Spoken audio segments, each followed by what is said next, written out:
ഒരു ദിവസം അല്ലാഹുവിന്റെ പ്രവാചകൻ തന്റെ സ്വഹാബത്തിനോട് പറഞ്ഞു കൊടുക്കുകയാണ്. ലോകത്തിന്റെ നേതാവ് പറയുകയാണ്, വല്ലദീ നഫ്സീ ബിയദിഹി. അല്ലാഹുവിന്റെ പ്രവാചകൻ അവിടെന്ന് പറയുകയാണ്, ഒരു കാലഘട്ടം കടന്നു വരും, ഒരു കാലഘട്ടം കടന്നു വരും. ആ കാലഘട്ടത്തിൽ ജനങ്ങളുണ്ടല്ലോ, അതാ ഖബറിന്റെ ചാരത്തുകൂടെ നടന്നു പോകുമ്പോൾ ഹത്താ യമുറു അലാ ഖബരിഹി, ജനങ്ങൾ ഖബറിന്റെ ചാരത്തുകൂടെ നടന്നു പോവുകയാണ്. ഈ മുതിയങ്ങ നിവാസികൾക്കൊരു കാലം വരും, അന്ന് ഈ മുതിയങ്ങ പള്ളിയുടെ ഖബർസ്ഥാനിലൂടെ നിങ്ങളിൽ പലരും ഇങ്ങനെ നടന്നു പോകുമ്പോ ആ ഖബർ കാണുന്ന സമയത്ത് ഖബറിന്റെ മുകളിലങ്ങ് വീഴുകയാണ്, ഖബറിന്റെ മുകളിലേക്ക് വീഴുകയാണ്. എന്നിട്ട് അവര് പറയുകയാണ്, ഫയഖൂലു യാ ലൈതനീ കുന്തു മകാന സ്വാഹിബി ഹാദിഹിൽ ഖബർ. ആ മുതിയങ്ങ പള്ളിയുടെ ഖബർസ്ഥാനിലെ ഖബർ കാണുമ്പോ ആ ഖബറിന്റെ മുകളിലേക്ക് വീണിട്ട് ചില ആണുങ്ങൾ വിളിച്ചു പറയുകയാണ്, അല്ലാഹുവേ, ഈ ഖബറിന്റെ അകത്ത് കിടക്കുന്ന മനുഷ്യന് ഞാനായിരുന്നെങ്കിൽ എത്രയോ നല്ലതായിരുന്നു അല്ലാ, മരിച്ചാ മതിയായിരുന്നു പടച്ചവന്, മരിച്ചാ മതിയായിരുന്നു പടച്ചവന് എന്ന് പറയുന്ന ഒരു കാലം വരുമെന്ന് നബി മുഹമ്മദ് മുസ്തഫ സല്ലല്ലാഹു അലൈഹി വസല്ലമ തങ്ങൾ പറയുകയാണ്. എന്നിട്ട് പ്രവാചകൻ പറയുകയാ, വലൈസ ബിദീനി, ഖബറിന്റെ മുകളിൽ കിടന്നിട്ട് മരണത്തെ ആഗ്രഹിക്കാനുള്ള കാരണം പടച്ചവനെ പേടിച്ചിട്ടല്ല, ഖബറിനെ കുറിച്ച് ചിന്തിച്ചിട്ടല്ല, പരലോകത്തെ കുറിച്ച് ഓർമ്മ വന്നതിന്റെ പേരിലല്ല, സിറാത്തിനെ കുറിച്ച് ചിന്തിച്ചതിന്റെ പേരിലല്ല, അല്ലാഹുവിന്റെ വിചാരണയെ കുറിച്ച് ആലോചിച്ചതിന്റെ പേരിലല്ല, പിന്നെ എന്തിന്റെ പേരിലാണ്? ഈമാൻ കൂടിയത് കൊണ്ടല്ല, ഈമാൻ കൂടിയത് കൊണ്ടല്ല. വലൈസ ബിദീനി ഇല്ലൽ ബലാ, ജീവിതത്തിൽ അല്ലാഹു പരീക്ഷണം കൊടുത്തപ്പോ, അല്ലാഹു കടം കൊടുത്തപ്പോ, അല്ലാഹു രോഗം കൊടുത്തപ്പോ, അല്ലാഹു നഷ്ടം കൊടുത്തപ്പോ, അല്ലാഹു മരണം കൊടുത്തപ്പോ, അല്ലാഹു തളർത്തി കളഞ്ഞപ്പോൾ, ജീവിതത്തിൽ പ്രയാസങ്ങളും ദുരിതങ്ങളും കടന്നു വന്നപ്പോ ശമിക്കാൻ കഴിയാതെ പറഞ്ഞു പോവുകയാണ്, അല്ലാ, ഇതെന്തൊരു ജീവിതമാണ് റബ്ബേ, മരിച്ചാ മതിയായിരുന്നു അല്ലാ എന്ന് എന്റെ സമുദായം പറയുന്ന ഒരു കാലം വരുമെന്ന് ആദരവായ പ്രവാചകൻ നബി മുഹമ്മദ് മുസ്തഫ സല്ലല്ലാഹു അലൈഹി വസല്ലമ തങ്ങൾ പറയുന്നു, എന്റെ സമുദായത്തിനൊരു കാലഘട്ടം കടന്നു വരും, ആ കാലഘട്ടത്തിൽ ഖബർ കാണുമ്പോൾ അതിന്റെ മുകളിൽ അങ്ങ് വീഴും. ഈ പള്ളിക്കാട്ടിലെ ഖബർ കാണുമ്പോ മുതിയങ്ങയിലെ ചില ആൾക്കാർ ഖബറിന്റെ മുകളിൽ വീണിട്ട് പറയാ, പടച്ചവനെ എങ്ങനെ പറയാണ്, എന്താ പറയണത്? ഹത്താ തമുറു അലാ ഖബരിഹി, ആ ഖബറിന്റെ മുകളിൽ വീണിട്ട് പറയും, യാ ലൈതനി കുന്തു മകാന സ്വാഹിബ ഹാദൽ ഖബർ, ഈ മണ്ണിനടി കിടക്കണ മനുഷ്യൻ എത്ര ഭാഗ്യവാൻ, ഞാനായാ മതിയായിരുന്നു പടച്ചവനെ എന്ന് പറഞ്ഞാൽ നമ്മൾ ആരും ഖബറിന്റെ മുകളിൽ പോയി വീഴുന്നില്ലെന്നേ ഉള്ളൂ. നമ്മൾ പറയുന്നുണ്ട്, ജീവിതത്തിൽ രോഗവും പ്രയാസവും കടവും കച്ചവടമൊക്കെ തകർന്ന് തരിപ്പണമായപ്പോ സമാധാനം ഇല്ലാതെ വന്നപ്പോ പറയാ, മരിച്ചാ മതിയായിരുന്നു പടച്ചവനെ, മരിച്ചാ മതിയായിരുന്നു പടച്ചവനെ. ഇങ്ങനെ പറയുന്ന ഒരു കാലം വരുമെന്ന് നബി മുഹമ്മദ് മുസ്തഫ സല്ലല്ലാഹു അലൈഹി വസല്ലമ തങ്ങൾ പറഞ്ഞു, അങ്ങനെ ഒരു കാലം വരും. നമ്മളിപ്പോ പറഞ്ഞുകൊണ്ടിരിക്കുക, ഇനി കുറച്ച് കഴിയുമ്പോൾ ഖബറിന്റെ മുകളിൽ പോയി വീഴും, ഇത്രയേ ഉള്ളൂ.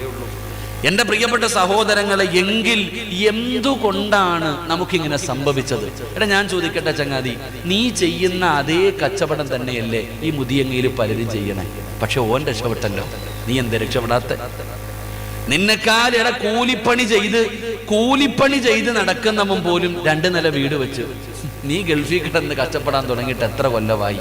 സ്വന്തമായിട്ടൊരു കൂരയുണ്ടോ? എന്തേ അതിന്റെ കാരണം? തലവേദന വന്നു കഴിഞ്ഞാൽ സ്ഥിരമായി തലവേദനയുണ്ട്, തലവേദന എടുക്കുമ്പോൾ ഒരു ഗുളിക വാടിക്കുക, തിന്ന, തലവേദന മാറി. സത്യത്തിൽ തലവേദന മാറാറില്ല, വേദനയെ മാറാറുള്ളൂ. ഈ ടാബ്ലറ്റ് കഴിക്കുന്നതിലൂടെ നിന്റെ വേദന കുറയും, രോഗം അവിടെ തന്നെ കിടക്കാം. സത്യത്തിൽ എന്തുകൊണ്ടാണ് തലവേദന എടുക്കുന്നത് എന്ന് നീ ടെസ്റ്റ് ചെയ്ത് മനസ്സിലാക്കി മരുന്ന് ചെയ്താലല്ലേ അത് മാറൂ. എന്തുകൊണ്ടാണ് നിന്നെ അല്ലാഹ് കൈവിട്ട് കളഞ്ഞത്? നിനക്ക് സന്തോഷവും ഇല്ല, സമാധാനവും ഇല്ല, ബർക്കത്തുമില്ല, രാവും പകലും ഇങ്ങനെ കിടന്ന് ജീവിക്കുക. അപ്പൊ എന്തുകൊണ്ട് നിനക്ക് ഇങ്ങനെ ഒരു സംഭവം, എന്തുകൊണ്ടാണ് നിന്റെ ജീവിതത്തിൽ നിന്ന് ബറക്കത്ത് നഷ്ടപ്പെട്ടു പോയത്? നീ ആലോചിക്ക്. അള്ള പറഞ്ഞു പെണ്ണ് കെട്ടാൻ, അള്ള പറഞ്ഞു പെണ്ണ് കെട്ടാൻ. പെണ്ണ് കെട്ടിയാൽ ഞാൻ സമാധാനം തരാം, ഞാൻ സമ്പത്ത് തരാം. അള്ള പറഞ്ഞതാണ്. അള്ളാഹുവിന്റെ റസൂൽ അള്ളാഹു പറഞ്ഞു, ഖുർആൻ എടുത്ത് നോക്ക്. അള്ളാഹു പറഞ്ഞു നീ വിവാഹം കഴിക്ക്, വിവാഹം കഴിച്ചാൽ നിനക്ക് സമാധാനം കിട്ടും. നിങ്ങൾക്ക് ആർക്കെങ്കിലും സമാധാനം ഉണ്ടോപ്പ? അത് കെട്ടി അന്ന് എന്നെ പോയി സമാധാനം എന്ന് പറയുന്നത്. ഖുർആൻ പറഞ്ഞു, നബി സല്ലല്ലാഹു അലൈഹി വസല്ലം തങ്ങൾ പറഞ്ഞു നീ പെണ്ണ് കെട്ട്, നിനക്ക് സമ്പത്തിൽ അഭിവൃദ്ധി ഉണ്ടാകും. ഉണ്ടോ? നിങ്ങൾക്ക് എല്ലാവർക്കും വീടുണ്ട്, നിങ്ങൾക്ക് എല്ലാവർക്കും വീടുണ്ട്. വീടുള്ളവരൊക്കെ ഒന്ന് കൈവക്കിക്കേ. വീടുള്ളവരൊന്ന് കൈവക്ക്. എന്താ പേടി വല്ലതും ഉണ്ടോ? പള്ളിക്ക് എഴുതി കൊടുക്കാനൊന്നും അല്ല, അള്ളാഹു ബർക്കത്ത് ചെയ്യുമാറാകട്ടെ. പക്ഷെ അള്ള പറഞ്ഞു എന്തെന്നറിയോ? വല്ലാഹു ജഅല ലക്കും മിൻ ബുയൂത്തിക്കും സകന. വീടെന്ന് പറഞ്ഞാൽ സമാധാനം തരുന്ന ഒരിടം. നിന്റെ വീടിനകത്തതുണ്ടോ? അള്ള പറഞ്ഞു വീടെന്ന് പറയുന്നത് സമാധാനം തരുന്ന ഒരിടം. നിന്റെ വീടിനകത്ത് സമാധാനം ഉണ്ടോ? ഇല്ല. എന്തേ അതിന്റെ കാരണം? അള്ളാഹു നിന്റെ ജീവിതത്തിൽ നിന്ന് ബർക്കത്ത് തിരിച്ചെടുത്തു. അതാണ് നിന്റെ കാരണം. അള്ളാഹു നമുക്ക് ഈമാൻ നൽകുമാറാകട്ടെ. അല്ല നമുക്ക് ഈമാൻ നൽകുമാറാകട്ടെ. എന്നിട്ട് ഇങ്ങനെ പറയാ, പടച്ചോനെ എന്തേ അല്ല എന്നെ ഇങ്ങനെ ആക്കി കളഞ്ഞത്? എനിക്ക് വീടില്ലല്ലോ, എനിക്ക് മക്കളില്ലല്ലോ, എനിക്ക് രോഗമാണല്ലോ, എനിക്ക് കടലമാണല്ലോ, എന്ത് കച്ചവടവും പൊളിഞ്ഞു പോകുന്നല്ലോ. ഇതൊക്കെ ഇങ്ങനെ പറഞ്ഞുകൊണ്ട് നടക്കുക. സത്യത്തിൽ എന്താണ് നിനക്ക് സംഭവിച്ചത്? സംഭവിച്ച കാര്യം ഞാൻ പറഞ്ഞു തരാം. ഇപ്പൊ ഉദാഹരണം, ഈ സദസ്സിൽ ഇരിക്കുന്നവരോട് നിനക്കൊരു വീട് വെക്കാൻ ആഗ്രഹമുണ്ട്. ഒരാൾക്ക് വീട് വെക്കാൻ ആഗ്രഹമുണ്ട്, ഇത്തിരി സ്ഥലമുണ്ട് വീട് വെക്കാൻ. എങ്കിൽ അവൻ ആദ്യം ചെയ്യേണ്ടത് എന്താ? ചങ്ങാതിമാരെ, വെടികൊണ്ടതുപോലെ ഇരിക്കാതെ പറ. ഒരാൾക്ക് വീട് വെക്കാൻ ആഗ്രഹമുണ്ട്, ഇത്തിരി വസ്തുവുണ്ട്, എങ്കിൽ അവൻ്റെ കയ്യിൽ ഇത്തിരി പൈസ ഉണ്ട്, എങ്കിൽ അവൻ ആദ്യം ചെയ്യേണ്ടത് എന്താ? എന്താ റേഡിയയാ? പറ, എന്തേ ചെയ്യേണ്ടത് ആദ്യം? പറയണ മക്കൾ, എന്ത് ചെയ്യണം? കുറ്റിയടിക്കണം. ആദ്യമേ പൂറ്റി എഞ്ചിനീയറെ പോയി കാണണല്ലേ? ചങ്ങാതി, എന്ത് ചെയ്യണം? മാസ്ക് ഇട്ടതുകൊണ്ടാന്ന് തോന്നുന്നു ശബ്ദം പുറത്തേക്ക് വരണില്ല അല്ലേ? നമുക്ക് ആർക്കെങ്കിലും ഒരു വീട് വെക്കണം, വീട് വെക്കാനുള്ള പൈസയുണ്ട്, വീട് വെക്കാനുള്ള സ്ഥലവുമുണ്ട്. നമ്മൾ ആദ്യം ചെയ്യുന്നത് പ്ലാൻ വരയ്ക്കും. ആദ്യം പ്ലാൻ വരയ്ക്കും, അല്ലെങ്കിൽ കുറ്റിയടിക്കാനുള്ള ആളെ നിശ്ചയിക്കും. നമ്മൾ ഇതൊക്കെയാ ചെയ്യണത്. സത്യത്തിൽ ചെയ്യേണ്ടത് നമ്മൾ ആരും ചെയ്തിട്ടില്ല. അള്ളാഹു ഈമാൻ തരുമാറാകട്ടെ. അള്ളാഹ് ഈമാൻ തരുമാറാകട്ടെ. പെണ്ണുങ്ങളുടെ BP ഞാൻ കൂട്ടുവല്ല. ഈ പറയുന്ന കാര്യങ്ങൾ ഞാനൊരു 5 കാര്യം എണ്ണി പറയാം. ഈ പറയുന്ന 5 കാര്യം നിങ്ങൾ ആരെങ്കിലും വീട് വെച്ചപ്പോഴോ, വണ്ടി എടുത്തപ്പോഴോ, കച്ചവടം തുടങ്ങിയപ്പോഴോ, വസ്തു വാങ്ങിയപ്പോഴോ, പെണ്ണ് കെട്ടിയപ്പോഴോ നിങ്ങൾ ആരെങ്കിലും ചെയ്തിട്ടുണ്ടെങ്കിൽ ഒരു കാലത്തും നിന്റെ ജീവിതത്തിൽ ദാരിദ്ര്യമോ ദുഃഖമോ ദുരിതമോ അള്ളാഹു തരൂല. ചെയ്തിട്ടില്ലെങ്കിൽ ചുമ്മാതല്ല നീ അനുഭവിക്കുന്നത്. അള്ളാഹു കാത്തുരക്ഷിക്കുമാറാകട്ടെ. അള്ളാഹ് കാത്തുരക്ഷിക്കുമാറാകട്ടെ. ഇൻഷാ അല്ലാഹ് ഞാൻ പറഞ്ഞു തരട്ടെ. എന്തിപ്പാ, ഞാൻ നിങ്ങൾക്ക് പൈസ വല്ലതും തരാനുണ്ടോ? ഞാൻ നിങ്ങൾക്ക് പൈസ വല്ലതും തരാനുണ്ടോ? അല്ലെങ്കിൽ ഞാൻ സംഘടനകൾ വല്ലതും പറഞ്ഞിട്ട് നിങ്ങളെ പേടിപ്പിച്ച? ഇല്ലല്ലോ. ഇൻഷാ അല്ലാഹ്. പിന്നെന്തൊരു ബേജാറ്, ഒരു ടെൻഷൻ. ഇൻഷാ അല്ലാഹ് അള്ളാഹു നമുക്ക് ഈമാൻ നൽകുമാറാകട്ടെ. അപ്പോൾ ഒന്നാമത്തെ കാര്യം, വീടുള്ളവരും വെച്ചവരും വെക്കാത്തവരെല്ലാം കേട്ടോ, അള്ളാഹുവിന്റെ പ്രവാചകൻ സല്ലല്ലാഹു അലൈഹി വസല്ലമ തങ്ങളുടെ മുന്നിൽ ഒരു സഹാബി വന്നിട്ട് പറഞ്ഞു, നബിയെ, ഞാനൊരു പുതിയ ബിസിനസ് തുടങ്ങാൻ പോവാ, ഞാൻ ആദ്യം ചെയ്യേണ്ടത് എന്താ? അള്ളാന്റെ റസൂൽ സല്ലല്ലാഹു അലൈഹി വസല്ലമ തങ്ങളുടെ മുന്നിൽ വന്നിട്ട് ചോദിച്ചു, ഞാനൊരു കച്ചവടം തുടങ്ങാൻ പോവുക, എന്ത് ചെയ്യണം നബിയെ? നബി സല്ലല്ലാഹു അലൈഹി വസല്ലമ തങ്ങൾ അല്ലാഹുവിന്റെ പ്രവാചകൻ അവിടെന്ന് പറയുകയാണ്, യഖൂലു ഇദാ ഹമ്മ അഹദുകും ബിൽ അംരി, അല്ലാഹുവിന്റെ പ്രവാചകൻ സല്ലല്ലാഹു അലൈഹി വസല്ലമ തങ്ങൾ പറയുകയാണ്, ഫൽയുസല്ലി റകഅത്തിൻ മിൻ ദൂനിൽ ഫരീള.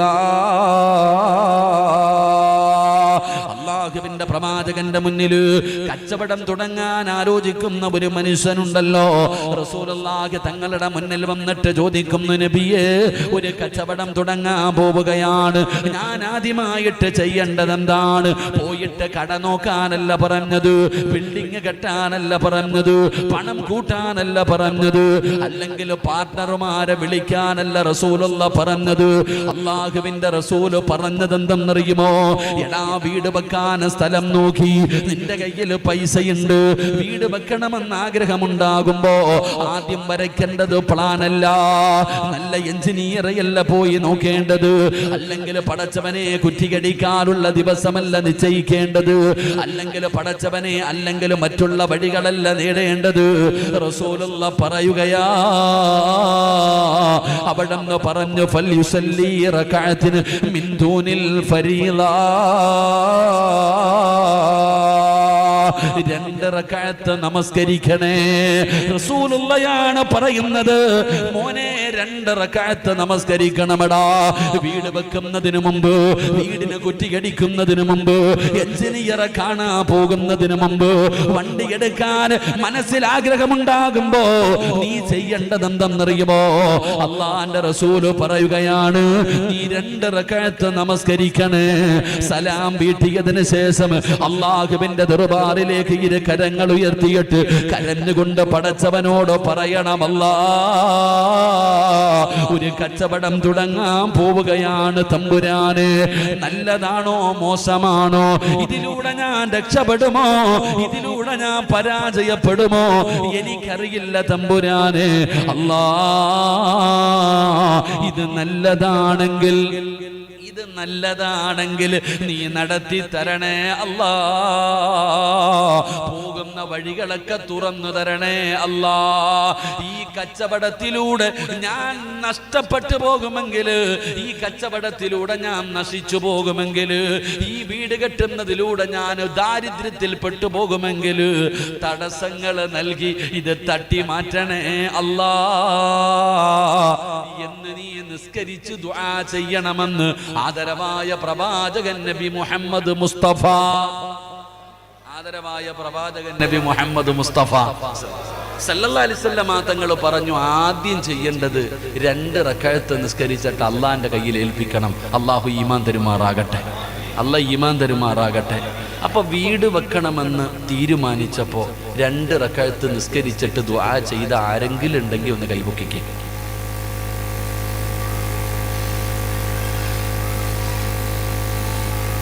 ബിസിനസ് തുടങ്ങണമെന്ന് ആലോചിച്ചപ്പോഴേ, ഒരു കച്ചവടം തുടങ്ങുന്ന സമയത്ത് 2 റകഅത്ത് നിസ്കരിച്ച് ദുആ ചെയ്ത ആരെങ്കിലും ഉണ്ടെങ്കിൽ കൈപൊക്ക്.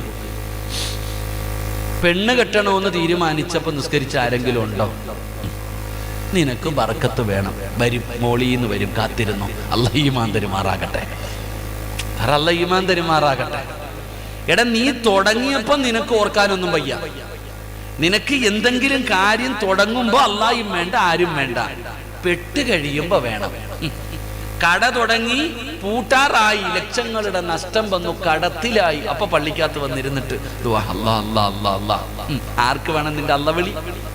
എടാ, പെടുമ്പോ വിളിക്കാൻ എല്ലാരെ കൊണ്ടും പറ്റും. സാക്ഷാൽ ഫിറഔൻ വിളിച്ചില്ലേ? മൂസാ നബി അലൈഹിസ്സലാം ഫിറഔനിന്റെ കൊട്ടാരത്തിൽ കേറി ഇറങ്ങി നടന്നെടാ, പൊന്നാര ചങ്ങാതി, അള്ളാനെ കൊണ്ട് വിശ്വസിക്കടാ. നിന്റെ ഈ അഹങ്കാരൊക്കെ നീ മാറ്റിവെക്ക്, റബ്ബിനെ കൊണ്ട് നീ വിശ്വസിക്ക്. പോടാ മൂസ, അന റബ്ബുക്കുമുൽ അഅല, ഞാനായി റബ്ബ്, നിന്റെ റബ്ബ, ഞാനാടാ റബ്ബ് എന്ന് മൂസാ നബിയോട് മറുപടി പറഞ്ഞ ആ ശപിക്കപ്പെട്ട ലഅനത്താക്കപ്പെട്ട ഫിറഔനെ അവസാനം ചെങ്കടലിൽ മുങ്ങുമ്പോ അവൻ പറഞ്ഞു, ഹത്താ ഇദാ അദ്റകഹുൽ ഗർഖു, വെള്ളത്തിൽ മുങ്ങുമ്പോ പറയാ, മൂസ, നീ പറഞ്ഞ ദൈവത്തെ ഞാൻ വിശ്വസിക്കുന്നുണ്ട് കേട്ടാ. അപ്പൊ വിളിച്ചിട്ട് കാര്യമില്ല.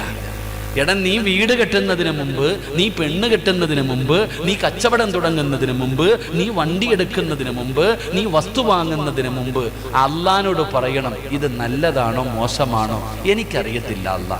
നല്ലതാണെങ്കിൽ ഞാൻ പോകുന്ന വഴികൾ മൊത്തം എനിക്ക് തുറന്ന് എളുപ്പമാക്കി തരണം, ഇല്ലെങ്കിൽ തടസ്സങ്ങൾ തന്ന് തട്ടി മാറ്റണം എന്ന് നീ പറയണേ എന്ന് സിറാജല്ല പറയുന്നത്, മഹാനായ ആദരവായ പ്രവാചകൻ നബി മുഹമ്മദ് മുസ്തഫ സല്ലല്ലാഹു അലൈഹി വസല്ലം. അല്ലാഹു ഈമാൻ തരുമാറാകട്ടെ.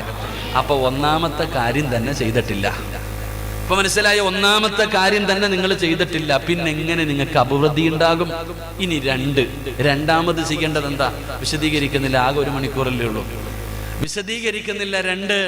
മഹാനായ പ്രവാചകൻ സല്ലല്ലാഹു അലൈഹി വസല്ലമ തങ്ങൾ പറയുകയാണ്, എന്റെ പ്രിയപ്പെട്ട പെങ്ങളെ, ഇനിയെങ്കിലും നീ ഒന്ന് ചെയ്യാൻ തയ്യാറാകുക. അല്ലാഹുവിന്റെ വിശുദ്ധമായ ഖുർആൻ പറയുകയാണ്, രണ്ടാമത്തെ കാര്യം എന്തെന്നറിയുമോ? വഅംറുഹും ശൂറാ ബൈനഹും. അല്ലാഹുവിന്റെ വിശുദ്ധമായ ഖുർആൻ 114 സൂറത്തുകൾ. ആ 114 സൂറത്തിലെ ഒരു സൂറത്തിന്റെ പേരെന്തെന്നറിയുമോ? സൂറത്തു ശുഅറാ. കൂടിയാലോചന ഖുർആനിലെ ഒരു സൂറത്തിന്റെ പേര് തന്നെ. എങ്കിൽ അല്ലാഹു പറയുകയാണ്, മോനെ, വീട് വെക്കുന്നതിന് മുമ്പ്, കച്ചവടം തുടങ്ങുന്നതിന് മുമ്പ്, വണ്ടി എടുക്കുന്നതിന് മുമ്പ്, വസ്തു വാങ്ങുന്നതിന് മുമ്പ്, എന്ത് കാര്യവും ചെയ്യുന്നതിന് മുമ്പ് നീ നിന്റെ കുടുംബക്കാരോട് ചർച്ച ചെയ്യണേ. എടാ, നിന്റെ കുടുംബത്തിലെ കാരണവന്മാരുണ്ടല്ലോ, അല്ലെങ്കിൽ നീ തുടങ്ങുന്ന കച്ചവടത്തെ കുറിച്ച് അറിവുള്ളവർ, അവരോട് നീ ചോദിക്കണം, അവരോട് നീ ചർച്ച ചെയ്യണം എന്ന് പറഞ്ഞു തന്ന് കാണിച്ചു തന്നതാരെന്നറിയുമോ? എന്തെങ്കിലും ഒരു കാര്യം ചെയ്യുന്നതിന് മുമ്പ്, സ്വന്തം തീരുമാനമെടുക്കുന്നതിന് മുമ്പ് നീ ആരോടെങ്കിലും ചോദിക്കാൻ പറഞ്ഞു തന്നതാരെന്നറിയുമോ? ഈ ലോകം മുഴുവനും അടക്കി ഭരിക്കുന്ന രാജാതിരാജനായ, ഈ പ്രപഞ്ചത്തിന്റെ അധിപനായ എന്റെയും നിന്റെയും റബ്ബുണ്ടല്ലോ, ആ അല്ലയാ കാണിച്ചു തന്നത്. വൈദ് ഖാല റബ്ബുക ലിൽ മലായികതി ഇന്നി ജാഇലു ഫിൽ അർളി ഖലീഫ. അല്ലാഹു മനുഷ്യനെന്ന് പറയുന്ന എന്നെയും നിന്നെയും സൃഷ്ടിക്കാൻ തീരുമാനിച്ചപ്പോ അല്ലാഹു മലക്കുകളെ മുഴുവനും വിളിച്ചുകൂട്ടി, കോടാനുകോടി മലക്കുകളെ വിളിച്ചുകൂട്ടി. എന്നിട്ട് അല്ലാഹു ചോദിക്കുകയാണ്, മലക്കുകളെ, മനുഷ്യനെന്ന് പറയുന്ന ഒരു വിഭാഗത്തെ ഞാൻ സൃഷ്ടിക്കാൻ പോകുകയാണ്, എന്താണ് നിങ്ങളുടെ അഭിപ്രായം? അല്ലാഹു ചോദിക്കുക. അല്ലാഹുക്ക് ചോദിക്കേണ്ട വല്ല കാര്യമുണ്ടോ? അള്ളാഹുവാണ് മലക്കുകളെ സൃഷ്ടിച്ചത്. ആ മലക്കുകളെ വിളിച്ചു നിർത്തിയിട്ട് അല്ലാഹു ചോദിക്ക, ഞാൻ മനുഷ്യൻ എന്ന് പറയുന്ന ഒരു വിഭാഗത്തെ സൃഷ്ടിക്കാൻ പോകുന്നു, നിങ്ങളുടെ അഭിപ്രായം എന്താ? മലക്കുകൾ പറഞ്ഞു, വേണ്ട അല്ലാഹ്, വേണ്ട അല്ലാഹ്. അപ്പോഴും അല്ലാഹു പറഞ്ഞു, ഇനി അലമു മാ ലാ തഅലമു, നിങ്ങൾക്കറിയാത്തത് പലതും എനിക്കറിയാം. അപ്പൊ നമ്മൾ മനസ്സിലാക്കേണ്ടത്, അല്ലാഹു സുബ്ഹാനഹു വ തആല ഒരു കാര്യം ചെയ്യാൻ തീരുമാനിച്ചപ്പോൾ അല്ലാഹു മലക്കുകളോട് അഭിപ്രായം ചോദിച്ചു എന്ന് അല്ലാഹുവിന്റെ വിശുദ്ധ ഖുർആൻ. അല്ലാഹു ഈമാൻ തരുമാറാകട്ടെ, അല്ലാഹു ഈമാൻ തരുമാറാകട്ടെ. എന്നിട്ടും മലക്കുകൾ പറഞ്ഞ, മലക്കുകൾക്ക് അറിവില്ല, എന്നിട്ടും അല്ലാഹു ചോദിച്ചു. നീ കട തുടങ്ങാൻ നേരത്ത് ആരോടാ ചോദിച്ചേ? നീ കട തുടങ്ങാൻ നേരത്ത് ആരോടാ ചോദിച്ചേ? നീ വീട് വെക്കാൻ നേരത്തെ ആരോട് പോയി ചോദിച്ചിട്ടാ നീ വെച്ചത്? എന്റെ പ്രിയപ്പെട്ടവരെ, അല്ലാഹ്ക്ക് ഈഗോ ഇല്ലായിരുന്നു. എനിക്കും നിനക്കും പോയിട്ട് അവന്റെ അടുക്ക പോയി എങ്ങനെ പോയി ചോദിക്കില്ലേ? ഓന്റെ അടുത്ത് പോയി എങ്ങനെ ചോദിക്കാനാ? നാണക്കേട് അല്ലേ? അവൻ എന്നെ കുറിച്ച് എന്ത് വിചാരിക്കും? നമ്മൾ ചോദിക്കാറില്ല. എങ്കിൽ അല്ലാഹു സുബ്ഹാനഹു വ തആല തന്റെ മലക്കുകളോട് അഭിപ്രായം ചോദിച്ചു. മഹാനായ നബി മുഹമ്മദ് മുസ്തഫ സല്ലല്ലാഹു അലൈഹി വസല്ലമ തങ്ങൾ ബദറിൽ പോകുമ്പോൾ സ്വഹാബത്തിനോട് ചോദിച്ചു, സഹാബ, നിങ്ങളുടെ അഭിപ്രായം എന്താ? ബദർ യുദ്ധത്തിന് പോയപ്പോ, ഹന്തക്ക് യുദ്ധത്തിന് പോയപ്പോ അല്ലാഹുവിന്റെ പ്രവാചകൻ സല്ലല്ലാഹു അലൈഹി വസല്ലമ തങ്ങൾ സ്വന്തം തീരുമാനമെടുക്കുകയായിരുന്നില്ല, സ്വഹാബത്തിനോട് അഭിപ്രായം ചോദിച്ചു എന്ന് ചരിത്രം പഠിപ്പിക്കുന്നു. അപ്പൊ അല്ലാഹ്ക്ക് ചോദിക്കാം, മുത്തുനബിക്ക് ചോദിക്കാം, സിറാജിന് പറ്റൂല. അല്ലാഹ്ക്ക് ചോദിക്കാം, അല്ലാഹുവിന്റെ റസൂൽ സല്ലല്ലാഹു അലൈഹി വസല്ലമ തങ്ങൾക്ക് ചോദിക്കാം, എനിക്കും നിങ്ങൾക്കും പറ്റത്തില്ല. അങ്ങനെ ചോദിക്കാത്തത് കൊണ്ടാ ഇപ്പൊ കടന്ന് അനുഭവിച്ചുകൊണ്ടിരിക്കുന്നത്. അല്ലാഹു കാത്തിരക്ഷിക്കുമാറാകട്ടെ, ഉറക്ക അല്ലാഹു കാത്തിരക്ഷിക്കുമാറാകട്ടെ. എൻ്റെ പ്രിയപ്പെട്ട സഹോദരങ്ങളെ, വീട് കെട്ടും. ഇപ്പൊ എല്ലാവരും വീട് കെട്ടാൻ തുടങ്ങിക്കഴിഞ്ഞാൽ വീടൊക്കെ കെട്ടും. എന്നിട്ട് പള്ളിയിലെ ഉസ്താദ് വരും ഉദ്ഘാടനത്തിന് വന്നിട്ട് ഉസ്താദ് പറയും, അവിടെ ഇടിച്ചുകള, ഇവിടെ ഇടിച്ചുകള, അത്ര തന്നെ. നിന്റെ വീടിന്റെ താമസം കയറുന്ന എന്താ കുടിയിറക്കൽ, എന്താ പറയാ, എന്താ കുടിയല്? മുടിയല. ഇപ്പൊ എടാ, നിന്റെ വീടിനകത്ത് താമസം തുടങ്ങുന്ന അന്നത്തെ ദിവസം പള്ളിയിൽ നിന്ന് ഉസ്താദന്മാരൊക്കെ വരും, ദുആ ചെയ്യാൻ വല്ല രംഗന്മാരൊക്കെ വരും. എങ്ങനെയുണ്ട് ഉസ്താദെ വീട്? ഉസ്താദന്മാരിങ്ങനെ തലതാഴ്ത്തിയിരിക്കും. അല്ല, ധൈര്യമായിട്ട് പറ ഉസ്താദെ. ഉസ്താദ് പറയും, അതവിടെ പാടില്ലട്ടാ, അത് വേണ്ട, ഇടിച്ചു കളയണം. അപ്പത്തേക്ക് കെട്ടിയ വീട് ഒന്നാമത്തെ ദിവസം തന്നെ ഇടിക്കാൻ പറയാ. എടാ ചങ്ങാതി, ഇത് കെട്ടുന്നതിന് മുമ്പ് നീ പള്ളിയുടെ ഖത്തീബിനടുത്ത് പോയി ചോദിക്കണ്ടേ? നിന്റെ വീട് പണിയുന്നതിന് മുമ്പ്, എടാ എഞ്ചിനീയറിന് എത്ര വിവരം കാണും? ഓന് വരയ്ക്കാനേ അറിയത്തുള്ളൂ, ബാക്കിയൊന്നും അറിയത്തില്ല. വീടെന്ന് പറഞ്ഞാൽ എന്തെന്നറിയോ നിനക്ക്? വീടെന്ന് പറഞ്ഞാൽ നിനക്ക് അതിനകത്ത് താമസിക്കണ്ടേ? നിനക്ക് മരിക്കുന്ന കാലം വരെ ആ വീടിന്റെ അകത്ത് താമസിക്കണ്ടേ?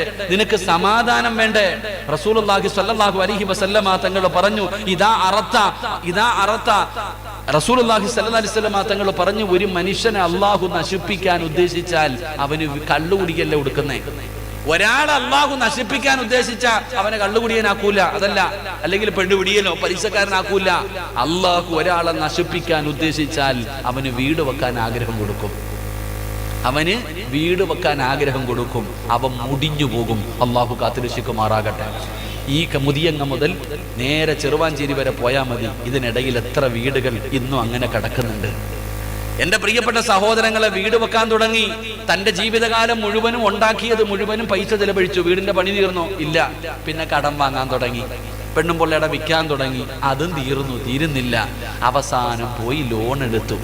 ലോണും എടുത്തിട്ട് വീട് പണിതു. പടച്ചവനെ, ഇപ്പോ ആ ലോണൊന്ന് ഒഴിയാൻ വേണ്ടി വീട് വിൽക്കാൻ തയ്യാറായി നിൽക്കുക പലരും. അള്ളാഹു കാത്തുരക്ഷിക്കുമാറാകട്ടെ. കാരണം എന്ത്? വീടെന്ന് പറഞ്ഞാൽ അതാ നിനക്ക് കളിയാ. ഒരു വീട് വെക്കുന്ന സമയത്ത് പള്ളിയിലെ ഉസ്താദിന്റെ അടുക്ക വന്നിട്ട് പറയാ, ഉസ്താദെ കന്നിമൂലയ്ക്ക് എന്തോ കുഴപ്പമുണ്ട് ഉസ്താദെ. കന്നിമൂലയ്ക്കല്ലടാ, നിന്റെ തലയ്ക്ക് ആ മോൾ ചോദിക്കുക. വീട് വെക്കുന്നതിന് മുമ്പ്, ഓരോ കച്ചവടങ്ങൾ ചെയ്യുന്നതിന് മുമ്പ് കച്ചവടം ചെയ്തു പരിചയമുള്ളവരോട് നീ ചോദിക്ക്, ഇത് ചെയ്താൽ രക്ഷപ്പെടാൻ വല്ല വഴിയുമുണ്ടോ? വീട്ടിലെ വാപ്പാടെ വാപ്പ കാരണവന്മാര് കുറെ എണ്ണം ഉണ്ടല്ലോ മോനെ, ഒന്ന് പോയി ചോദിക്കടാ. പെണ്ണ് കെട്ടാൻ പോകുമ്പോൾ പോലും നീ ചോദിക്കത്തില്ല, പിന്നെ കച്ചവടം ചെയ്യുമ്പോൾ. പെണ്ണ് കെട്ടാൻ പോകുന്ന സമയത്ത് പോലും പണ്ടത്തെ കാലങ്ങളിൽ പെൺകുട്ടികൾ വീട്ടിലേക്ക് കയറി വരുമ്പോൾ വാപ്പ പറഞ്ഞു, മോളെ നിന്റെ കല്യാണം ഉറപ്പിച്ചു, ഇതാണ് പുതിയ അപ്പള. കണ്ടു, കഴിഞ്ഞു, അൽഹംദുലില്ലാഹ്. ഇപ്പൊ 11ാം ക്ലാസ്സിൽ പഠിക്കുന്ന, +1 പഠിക്കുന്ന മകള് വീട്ടിൽ വന്നിട്ട് പറയും, ഞാനൊരുത്തനെ നോക്കി വെച്ചിട്ടുണ്ട്, നിങ്ങൾ കെട്ടിച്ചെന്നാ മതി. ഇതവസ്ഥ. എന്നിട്ട് കടന്ന് അനുഭവിക്കുകയാ. അള്ളാഹു കാത്തുരക്ഷിക്കുമാറാകട്ടെ. അപ്പൊ 2 സിറാജ് പറഞ്ഞതല്ല, അള്ളയാ പറഞ്ഞത്. വഅംറുഹും ശൂറാ ബൈനഹും. നീ എന്ത് നല്ല കാര്യം ചെയ്യാൻ തീരുമാനിക്കുമ്പോഴും നീ അറിവുള്ളവരോട് ചോദിക്ക്. ഒറ്റയ്ക്ക് തീരുമാനമെടുക്കരുത്. മുഷാവറ ചെയ്ത് തീരുമാനമെടുക്ക്. അള്ളാഹു നിന്നെ രക്ഷപ്പെടുത്തും. പടച്ചവൻ നിന്നെ സഹായിക്കുമെന്ന് നബി മുഹമ്മദ് മുസ്തഫ. അള്ളാഹു നമുക്ക് ഈമാൻ നൽകുമാറാകട്ടെ. ഈമാൻ നൽകുമാറാകട്ടെ. 3 ഇങ്ങോട്ട് നോക്ക്. 3 അള്ളാഹുവിന്റെ റസൂൽ സല്ലല്ലാഹു അലൈഹി വസല്ലം തങ്ങൾ പറഞ്ഞു, അള്ളാഹുവിന്റെ തൃപ്തിയും അള്ളാഹുവിന്റെ സഹായവും നീ ഉറപ്പിക്കണം. കച്ചവടത്തിന് ഇറങ്ങുമ്പോ, ഒരു പുതിയ കച്ചവടത്തിന് ഇറങ്ങുമ്പോ നീ ഒരു കാര്യം ഉറപ്പിക്കണം, അള്ളാഹുടെ സഹായം ഉണ്ടോ ഇല്ലേ, അതാ നോക്കണ്ടേ. അള്ളാഹ് സഹായിച്ചില്ലെങ്കിൽ നീ പോയി. അള്ളാന്റെ സഹായം ഉറപ്പിച്ചിട്ട് വേണം നീ കച്ചവടത്തിന് ഇറങ്ങാൻ. അള്ളാന്റെ സഹായം ഉറപ്പിച്ചിട്ട് വേണം നീ വീട് വെക്കാൻ ഇറങ്ങാൻ. അള്ളാന്റെ സഹായം ഉറപ്പിച്ചിട്ട് വേണം നീ പെണ്ണ് കെട്ടാൻ ഇറങ്ങാൻ. അള്ളാന്റെ സഹായം ഉറപ്പിച്ചിട്ട് വേണം നീ വണ്ടി വാങ്ങാൻ ഇറങ്ങാൻ. അപ്പൊ റസൂലുള്ളാഹി തങ്ങളോട് സഹാബത്ത് ചോദിച്ചു, എങ്ങനെയാ നബിയെ അള്ളാന്റെ സഹായം കിട്ടാ, അള്ളാന്റെ തൃപ്തി കിട്ടാ? ഒരൊറ്റ ഉദാഹരണം ഞാൻ ചോദിക്കട്ടെ. പഴയ കാലങ്ങളിൽ നിങ്ങളുടെ വീട്ടിൽ ഒരു തെങ്ങ് വെച്ചു. നിങ്ങളുടെ വീടുകളിൽ നിങ്ങളുടെ വാപ്പ അല്ലെങ്കിൽ വാപ്പയുടെ വാപ്പ നിങ്ങളുടെ വീട്ടിൽ ഒരു തെങ്ങ് വെച്ചു. ആ തെങ്ങിൽ നിന്ന് ആദ്യമായിട്ട് കിളിക്കുന്ന തേങ്ങ എന്ത് ചെയ്യുമായിരുന്നു? പറ. നിനക്ക് മടിവല്ല ഉണ്ടോ? അല്ല, നിന്റെ മൊഴിയാൻ വല്ല പാടുണ്ടോ? നിങ്ങളുടെ വീട്ടിൽ ഒരു തെങ്ങിൽ നിന്ന് ആദ്യമായിട്ട് കിട്ടുന്ന തേങ്ങ എന്ത് ചെയ്യുമായിരുന്നു? പള്ളിക്ക് കൊടുക്കും. ഒരു 10 മുട്ട വെച്ചു. വിരിഞ്ഞാൽ ഒരു കോഴി ആർക്ക് കൊടുക്കും? പള്ളിക്ക് കൊടുക്കും. നിന്റെ വീട്ടിലോ? നീ വെട്ടി തിന്നും. അതന്നെ അവസ്ഥ.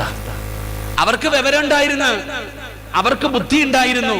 എന്റെ പ്രിയപ്പെട്ട സഹോദരങ്ങളെ, പണ്ടത്തെ കാലത്ത് അങ്ങനായിരുന്നു. അള്ളാഹുവിന്റെ റസൂൽ സല്ലല്ലാഹു അലൈഹി വസല്ലം തങ്ങൾ പറഞ്ഞു, ഹുബ്ബുൽ ഫുഖറാഇ വൽ മസാകീൻ. അള്ളാഹുവിന്റെ സഹായം വേണോ, അള്ളാഹുവിന്റെ തൃപ്തി വേണോ, ഒരു സദക്ക കൊടുക്കടാ മോനെ. 10ാം ക്ലാസ്സിൽ പരീക്ഷ എഴുതാൻ പോകുന്ന കുട്ടികൾ പള്ളിയുടെ മുന്നിലെത്തുമ്പോൾ ഒരു 5 രൂപ പള്ളിയുടെ വഞ്ചിപ്പെട്ടിയിടും. എന്തിന്? വെറുതെ. ദൂരെ യാത്ര പോകുന്നവർ, ലോഡുമായിട്ട് പോകുന്നവർ പള്ളി കാണുമ്പോ ആ പള്ളിയുടെ മുന്നിൽ ഒരു വഞ്ചി കാണും. ആ വഞ്ചിയിൽ മുസ്ലിമും ഇടും, ഹൈന്ദവനും ഇടും, ക്രിസ്ത്യാനിയും ഇടും. എന്തിനാ ഇടുന്നേ? അള്ളാഹുടെ സഹായം കിട്ടാൻ. പക്ഷേ നീ വീട് വെച്ചപ്പോ ആർക്കാ പൈസ കൊടുത്തേ? നീ വണ്ടി 25 ലക്ഷത്തിന്റെ വണ്ടി എടുത്തപ്പോ ആർക്കാടാ പള്ളിയിൽ ഒരു 5 പൈസ നീ ഇട്ടോ? നീ നിന്റെ മക്കളെ കെട്ടിച്ചപ്പോ ഏതെങ്കിലും ഒരു പാവപ്പെട്ടവന് എന്തെങ്കിലും 1 ഗ്രാം നീ വാങ്ങിക്കൊടുത്തോ? എന്നിട്ട് നിനക്ക് ബറക്കത്ത് വേണം. അള്ളാഹു നമുക്ക് ഈമാൻ നൽകുമാറാകട്ടെ. ഉറക്കപ്പറ അല്ലാഹു ഈമാൻ നൽകുമാറാകട്ടെ. മഹാനായ നബി മുഹമ്മദ് മുസ്തഫ സല്ലല്ലാഹു അലൈഹി വസല്ലമ തങ്ങൾ പറയുകയാണ്, അല്ലാഹുവിന്റെ റസൂല് പറയുകയാണ്, പടച്ച റബ്ബിന്റെ സഹായം നിനക്കുണ്ടാകണം, അല്ലാഹുവിന്റെ തൃപ്തി നിനക്കുണ്ടാകണം. ആ തൃപ്തി കിട്ടാറുള്ള എളുപ്പ വഴി എന്തെന്നറിയുമോ? ഹുബ്ബുൽ ഫുഖറാഇ വൽ മസാകീൻ. നീ പാപങ്ങളെ ഇഷ്ടപ്പെടൂ, പാപങ്ങളെ സഹായിക്കൂ, എന്തെങ്കിലും ഒരു സദഖ കൊടു. അല്ലാഹുവിന്റെ പള്ളികളുണ്ടല്ലോ, മദ്രസകളുണ്ടല്ലോ, യതീംഖാനകളുണ്ടല്ലോ, യതീമായ മക്കളുണ്ടല്ലോ, പാവപ്പെട്ട പെൺകുട്ടികളുണ്ടല്ലോ, രോഗികളായി കിടന്ന കിടപ്പിൽ കിടന്ന് മലമൂത്ര വിസർജനം നടത്തുന്നവരുണ്ടല്ലോ, ആ പാവപ്പെട്ടവർക്ക് നീ ഒരു സദഖ കൊടുക്ക്. ആ സദഖ കൊടുക്കുന്നതിലൂടെ അല്ലാഹു നിന്നെ സഹായിക്കുകയാ. റസൂലുള്ളാഹി പറഞ്ഞല്ലോ, അസ്സദഖത്തു റദ്ദുൽ ബലായാ. സദഖ വിപത്തുകളെ തട്ടിമാറ്റുമെന്ന് ആദരവായ പ്രവാചകൻ നബി മുഹമ്മദ് മുസ്തഫ. ആദരവായ പ്രവാചകൻ നബി മുഹമ്മദ് മുസ്തഫ അല്ലാഹുവിന്റെ റസൂല് പറഞ്ഞു, നീ എന്തെങ്കിലും ഒരു സദഖ കൊടുക്ക്, അല്ലാഹു ഈമാൻ തരുമാറാകട്ടെ. വഅദ് പറയുന്ന ഉസ്താദിനൊന്നുമില്ല, കേൾക്കാൻ വന്നവർക്ക് ചായയും ബിസ്ക്കറ്റും കുടിക്ക്, അല്ലാഹു നമുക്ക് ഈമാൻ തരുമാറാകട്ടെ. മാസ്ക് ഒക്കെ എടുത്തിട്ട് കുടിക്കട്ടാ കേട്ടാ. മാസ്ക് എടുത്തിട്ട് ചിലപ്പോൾ എടുത്ത് ഒരൊറ്റ കടി മാസ്ക് വെച്ചിട്ട് അങ്ങനെ വേണ്ട, കൊടുക്കൊടു. അൽഹംദുലില്ലാഹ്, അല്ലാഹു ഈമാൻ തരുമാറാകട്ടെ. എന്ത് ചെയ്യാനാ പറഞ്ഞത്? സദഖ കൊടുക്കാൻ. എന്റെ പ്രിയപ്പെട്ട സഹോദരങ്ങളെ, സഹോദരിമാരെ, നിങ്ങളൊക്കെ വീട് വെച്ചപ്പോ 5 നയാ പൈസ പള്ളിയുടെ മുതിയങ്ങ പള്ളിയുടെ വഞ്ചിപ്പെട്ടിയിൽ ഒരു 10 രൂപ ഇട്ടോ. ഒരു 10 രൂപ ഇട്ടോ. ഒരൊറ്റ ഉദാഹരണം പറയാം. നമ്മളൊക്കെ മക്കളുടെ കല്യാണം നടത്താറുണ്ട്, മക്കളുടെ നിക്കാഹ് നടത്താറുണ്ട്. പടച്ചവനെ പന്തലുകാരനെ വിളിക്കും, ഇവിടെ മൊത്തവും പന്തല് കെട്ടണം, എത്ര രൂപ വേണം? 1 ലക്ഷം രൂപ. എടാ 95-ന് കെട്ടിയോ? ഇല്ലില്ല, 1 ലക്ഷം, നീ എടുത്തോ. ഓക്കെ. ഭക്ഷണം വെക്കുന്നവനെ വിളിക്കും, എത്ര വേണം? 2500 പേർക്ക് ഭക്ഷണം വേണം, എത്ര വേണം? 1 ലക്ഷം, എടുത്തോ. ക്യാമറമാനെ വിളിക്കും, എത്ര വേണം? 25,000 രൂപ, ഉറപ്പിച്ചു. ബൈക്ക് റാലി നടത്താൻ അതിനുള്ള ഞാൻ അങ്ങോട്ട് പോണില്ല, റെഡി. ഇതെല്ലാം ചെയ്തു, ഇതെല്ലാം നിങ്ങൾ ചെയ്തു. അങ്ങനെ അവസാനം നിന്റെ മകളുടെ നിക്കാഹ് മുതിയങ്ങ പള്ളിക്കകത്ത് വെച്ച് നടക്കാം. ഖത്തീബ് എന്താ ഇപ്പോൾ ഇവിടുത്തെ? പോയില്ലേ, കുഴപ്പമില്ല, അള്ളാഹു അദ്ദേഹത്തിന് ദീർഘായുസ് കൊടുക്കുമാറാകട്ടെ.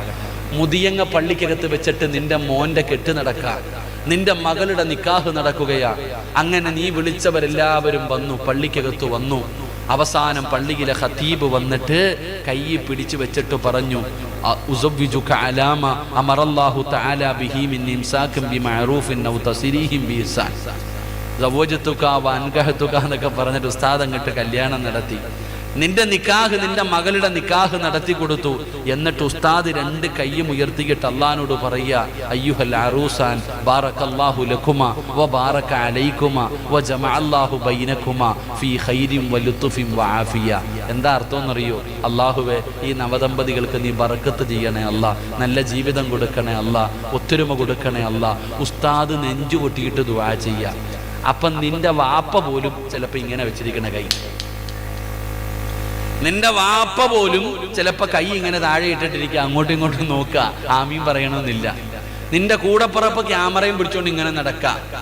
പലരും ഇങ്ങനെ ഭിത്തിയും ചാരിയിരിക്കുക, കാലും നീട്ടിയിട്ട്. നിനക്കൊരു നല്ല ജീവിതം കിട്ടാൻ വേണ്ടി ഏറ്റവും കൂടുതൽ ദുആ ചെയ്തത് പള്ളിയിലെ ഖത്തീബ. പക്ഷേ ആ പള്ളിയിലെ ഖത്തീബിന് കൈമടക്ക് കൊടുക്കേണ്ട സമയം വന്നപ്പോ വാപ്പാനോട് ചോദിച്ചു, എത്ര കൊടുക്കണമെന്ന്? 500 വേണോ 1000 വേണോ? നിന്റെ ജീവിതത്തിൽ നിന്റെ നിക്കാഹിന്റെ അന്ന് ഏറ്റവും വലിയ പുണ്യകർമ്മം ചെയ്ത് നിനക്ക് വേണ്ടി ദുആ ചെയ്തു തന്ന ആ പള്ളിയിലെ ഖത്തീബിന് കൊടുക്കാൻ പൈസയുടെ സമയമായപ്പോ നീ കണക്ക് നോക്കി. 3 മാസം കഴിഞ്ഞപ്പോ കമ്മിറ്റി ഓഫീസിൽ വന്നിരിക്കുക, ഉസ്താദെ 2 പേരും പിരിയാ നിക്ക, ഒന്ന് നേരെയാക്കി തരാൻ. അല്ലാഹു ഈമാൻ തരുമാറാകട്ടെ. കല്യാണത്തിന്റെ അന്ന് നിനക്ക് ഓർമ്മയില്ലായിരുന്നു, നിക്കാഹിന്റെ അന്ന് നിനക്ക് ഓർമ്മയില്ല. പക്ഷെ എന്ന് ഓർമ്മ വന്നു, മോളും ഭർത്താവും തമ്മിൽ അടിച്ച് പിരിഞ്ഞ് തലാഖിന്റെ വക്കിലെത്തിയപ്പോ പള്ളിക്കകത്ത് വന്നിരുന്നിട്ട് പറയാ, നേരെയാക്കാൻ. അപ്പോഴാണോടാ നേരെയാക്കേണ്ടത് വാപ്പ? ഞാൻ പറഞ്ഞു വന്നത്, അള്ളാഹുവിന്റെ സഹായവും തൃപ്തിയും ഉറപ്പിച്ചിട്ട് വേണം ഏതു പണിക്കും ഇറങ്ങാൻ. ഇല്ലാതെ കിടന്ന് കരഞ്ഞിട്ട് കാര്യമില്ല. അല്ലാഹു ഈമാൻ തരുമാറാകട്ടെ.